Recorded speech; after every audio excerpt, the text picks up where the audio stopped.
10x your service design offering with Smaply. Take 20% off any order with This Is HCD 20 off. Let's superpower you and your design team's potential. Sign up at smaply.app. Enjoy the episode from your friends at Smaply, helping support This Is HCD podcast.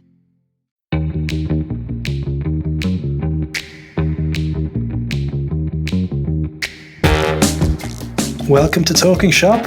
My name is Gerry Scullion. And I'm Andy Polaine. And this is the very first episode of Talking Shop. And the purpose of the podcast is a new stream of audio, I guess. Its purpose is to really share the workings of what's going on with, the Human-Centered Design Network and the podcast network and what we're doing and what we're working on. And also to give a platform to the community to share any initiatives that they feel they want to broadcast and, maybe get people involved in your area. It's create more of that centralized hub of sharing knowledge. So, Andy, delighted to finally get this one kicked off. We've been talking about this for a while. We have indeed. Yes, we have been talking shop for a while. So, Andy, you mentioned before we were chatting there, you're off on a bit of a trip. You're going back to Australia, which is where we obviously met and the stars aligned. You don't think you'd be lucky? Tell us a little bit more about your trip to Australia. Well, it's a bit of a holiday to catch up with old friends, but the main reason is a piece of work as well, which is I'll be in the Sydney studio Fjord for a little bit, but also speaking at UX Australia and doing a workshop there. Nice. You mentioned, unfortunately, the workshop is sold out for anyone listening. It is. The workshop's about storytelling and pitching for designers. So I'm going to talk a little bit about some of the kind of core bits of storytelling, some of the sort of origins of storytelling, because I think it's useful to know how stories work. Yeah. And then I'm going to provide a little kind of template for pitching, which I've found really, really useful. Nice. And actually, it sort of came for me from, I've worked out the other day, I think I've looked at or heard presented about 3,000 pieces of student work over the years, and not including all the sort of commercial stuff. Yeah, because you get like kind of, 20 or 80 new students every year, and you work in academia for a while, and across the different years, if you're on an undergraduate program, you've got all 3 years worth of students presenting each semester. So there's a lot of stuff. And I learned a lot around how a really great idea can be really tanked by sort of poor pitching and storytelling. Yeah. So you've got lots of great insights on that. Yeah, I think it's, it's very easy from the outside, obviously, to when you're hearing something or watching something to critique it. And I was trying to sort of learn from those things and feed it back in. Yeah, nice. And then the talks about design in the age of synthetic realities. Right. But I'm sure UX Australia is probably nearly sold out. But if you're in the area or if you're looking to go to Australia, I highly recommend UX Australia. It's one of the best conferences that I've attended. It's brilliant. I'm sure it's going to be another great year. Who else is speaking? Do you know, Andy? So Chris Nussel is speaking. So he wrote a great book on designing for agentive technology. And he's got a really kind of interesting way of categorizing AI and assistive and agentive technologies. So he'll be good. There's a guy called Joe McLeod who I'm really looking forward to seeing and meeting. He wrote a book called And End. It's all about how companies can end relationships with their customers, because most of the work is around how companies engage and get customers. But it's I've always felt that the leave part is the lost touch point. So I'm looking forward to seeing. It's forgotten, yeah. I know he's friends with Lauren Curry, I think. She mentioned him to me a number of months ago. And it looks like a good book. I've been meaning to get it. So you're going to be busy anyway. You're going to be out and about as well, having a holiday, a well-deserved break. I'm also looking forward to hearing from or speaking to Kate O'Neill, and she has this website called Tech Humanist. Yeah. So I think that will be good. Yeah, as always, there's always a stellar lineup at UX Australia. All right, Sandy, what have you got coming up at the moment? So the next release coming up will be the interview with Ariel Waldman, who's really, really fascinating. She's at NASA, but she's got a design background and, as she said, stumbled into a gig at NASA. So she does a lot around kind of getting different disciplines and different people to collaborate, but also about talking about storytelling, about sort of telling NASA's story. Because the people who work there, she said, sort of get a bit used to the fact that they work at NASA and they sort of don't think it's that cool. And so she's like, no, but what you're doing is really fascinating. And they're like, oh, yeah, okay, maybe. And so part of her job is to bring that out. So it's a really, she goes, wide ranging, and then true power of 10 style, we go out to the solar system right down to microbes. So that'll be good. Also scheduled is Lisa Welchman. She wrote a book called Managing Chaos. She does a lot of work in the design for sort of governance. So I'm really looking forward to that one, because it's the kind of work she's doing is the kind of work that really massively affects society and countries and so forth. So other things moving on, obviously the podcast is growing, and the network has grown again, and we've had new additions to the podcast. I know I'm definitely working on bringing on more people in certain areas to strengthen the offering to the community, looking at a new podcast dedicated to content design on its own. I've also been working on trying to get the first conference, and it's the first human-centered design conference for the network. And it's something that I'm putting it out there to the community. I'm going to be really transparent about where I'm at with things to hopefully try and get some support. At the moment, I'm looking at middle of next year in Dublin, and I'm currently scouting for venues, writing proposals and writing decks. And luckily, in our midst, we've got an absolute fantastic ally in Adrian Tan, who's helping me shape the decks and making introductions. So what I'm doing at the moment is I'm looking for a primary sponsor, and I'm looking for people to show interest in supporting this initiative. And the conference is very much less about a teacher and a student environment. It's more about creating the environment for learning. And I see the application of learning and doing being very much a thing that you're going to get out of this conference. So that's kind of what I've been focusing most of my energy on extracurricular, which is why you've probably seen a less of an output and bring design closer on the podcast. I've been busy working on that initiative, the conference initiative. So if you do have any questions about this stuff, and if you are interested in either helping, we're currently building a board for people to sit on to ensure that we're going to get 50-50 quota, a fully inclusive and a fully accessible event. It's not something that I just want to put on for the sake of putting on. If I'm going to do it, I'm going to do it right. As the song said in the 80s, we're going to do it. No, I won't do it. I won't sing the song. Please don't. But trust me, it took all my strength not to sing that song right there.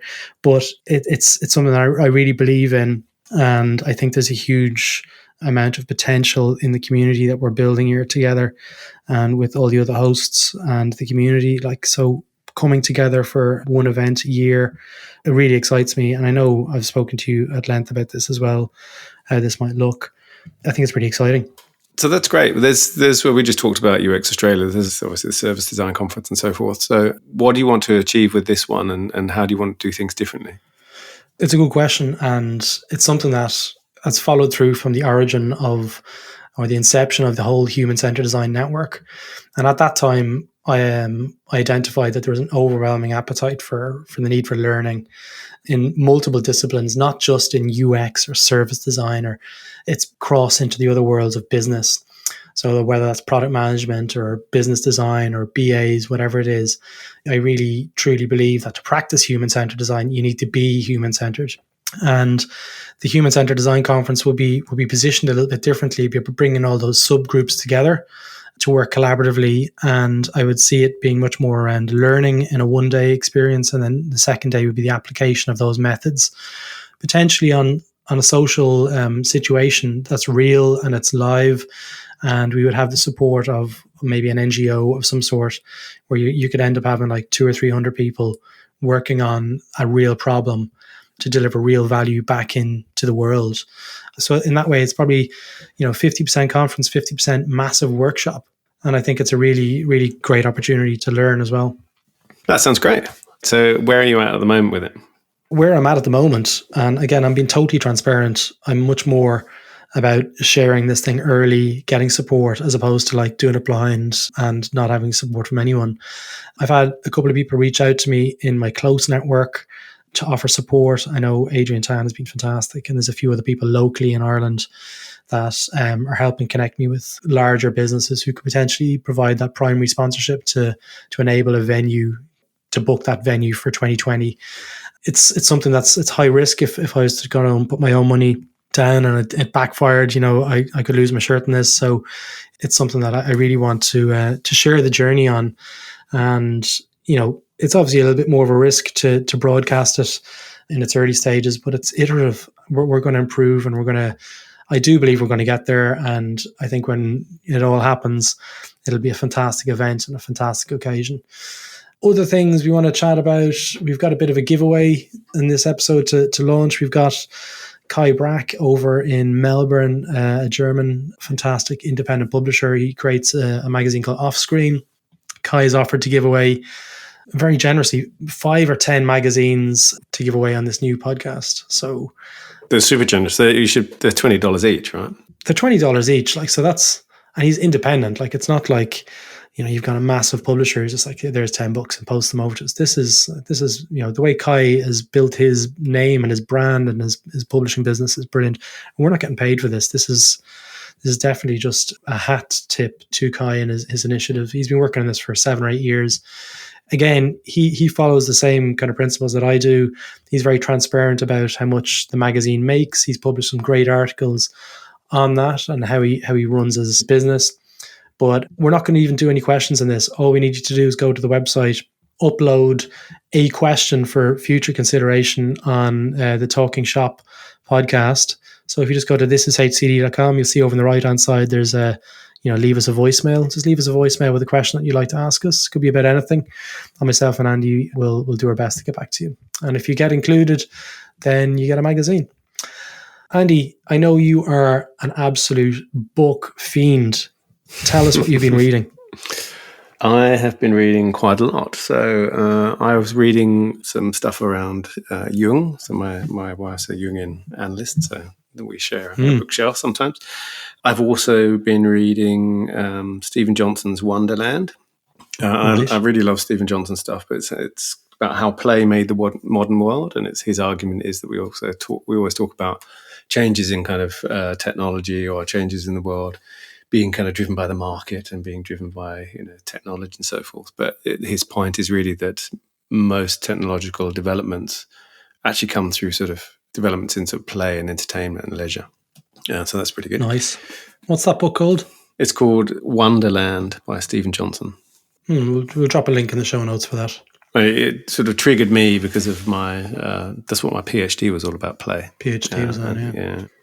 Then I read Ian McEwan's Machines Like Us, which is a fantastic novel. It's a really interesting take on what our relationship with AI, well, in this case, like robots or androids might be. And it's very fascinating. And there's quite a lot of stuff in there that I think is worth designers who are, especially as we start to kind of work more in designing for AI and with AI, I think they're worth paying attention to. I've had a bit of kind of a binge on sort of future of work type stuff. So I read Aaron Dignan's Brave New Work, which was a while ago, and I had Aaron on the show. And then Carl Newport's Deep Work and a few others. All the David Graeber stuff is pretty interesting as well. And then I'm currently in the middle of Darren Brown's book called Happy. Oh, really? That's kind of weird because Darren Brown, people know him from the sort of TV, what do you call it, Mentalist, sort of in his TV shows and stuff. But what's not so well known about him is he's spent a lot of his youth reading philosophy and a lot around psychology, and a lot of that stuff he's used in his show. So a lot of the psychology stuff and so neuroscience he uses in his show to kind of know how to misdirect people and so forth. He's an interesting guy. He is, yeah, and he spent a lot of time looking at how people's minds work and the brains work and how we perceive the world around us. And really, it's a kind of journey through the millennia about kind of how different philosophers and what they have to talk to us about happiness, and how most of the sort of self-help books about happiness are actually probably more damaging than good. He leans heavily on the Stoics. So there you go. Anyway, it's pretty good. I'm about quarter of the way through at the moment. Maybe we should have Andy's book corner section on the podcast. No, I think that would be boring. No, I think it'd be pretty good. It'd be interesting because, like, by the time we get around to the second one of these, you'll have probably read another couple of books, and it's good to get quick bite-size, snippets of recommendations. Other things that's going on. Obviously, I announced a couple of weeks ago about This is HCD and the Service Design Global Conference. We're partnering up as the official media partners. Super exciting. And, I'm currently working with the organizers in Germany about what that might look like in terms of me being on the ground. I'm definitely going to be there and really looking forward to seeing Toronto. I'm flying in, flying out. And any recommendations for what to do in Toronto as well, please shoot through either an email or a Slack message or whatever you want to do. I'm sure you can reach me pretty easily. But yeah, I'll be on the ground. So if you go to the Service Design Network, there's still tickets available, and you can go to the Service Design Network website and buy them. It's a very, very worthy event to attend, to network with other like-minded people, and I'm really excited about it. Yeah, so for me, I think one of the things that I would like to love to hear from the community of, and that's both kind of on the Slack channel, but also however you want to do it, via a voicemail or via Twitter or anything, is some feedback on the shows and the guests and some suggestions for guests too. Because I think one of the things that happens quite often is you end up in a kind of bit of a bubble and you're kind of putting this stuff out there, and occasionally I get tweets from people saying, "I really enjoyed that," or it gets sort of quoted somewhere. But I think it'd be really nice to. I remember the old days of blogging when you used to get pingbacks and stuff on, and that was one of the really nice parts about that, where you kind of get the sense of a bit of a dialogue going on. So if I have a request for everyone, I'd really love to kind of hear from people, and particularly about suggestions for guests and people you'd like to hear from. Absolutely. I know that goes across all the podcasts. Adrian Tan and John Kern, myself and yourself. That voicemail thing is a new feature that we're toying with at the moment. It's links in all the show notes for the podcast. So it's as simple as just clicking on the link and recording from your phone or your website if you've got a microphone, and putting your name and email, and it gets straight sent to all of us so we can have a listen. So again, I'd love if people could give more feedback from the community, and if they really wanted to get extra brownie points, they could go to Apple Podcasts and leave us a review. It's something that really helps the findability in Apple's beautiful algorithm, and it helps us get found by more people and get more listeners. We love producing this content, and we need more kind of recommendations on Apple Podcasts to get found by other people. Yeah, that really makes a difference, actually. It does, yeah. We've got a couple of really good recommendations up there and a couple of 5-star reviews, but I'd love to get more to compete with the big boys in the iTunes world. And do you think we're coming towards the end of the episode? I think we are. I know when we started chatting about this new talking shop thing, it's a little bit of a diversion, or a bit of a breakaway from what we're used to in interviewing guests. So I found it really enjoyable recording the first episode. But again, we'll put it out to the community. What are the things you're working on that you'd like to be included, like us to discuss?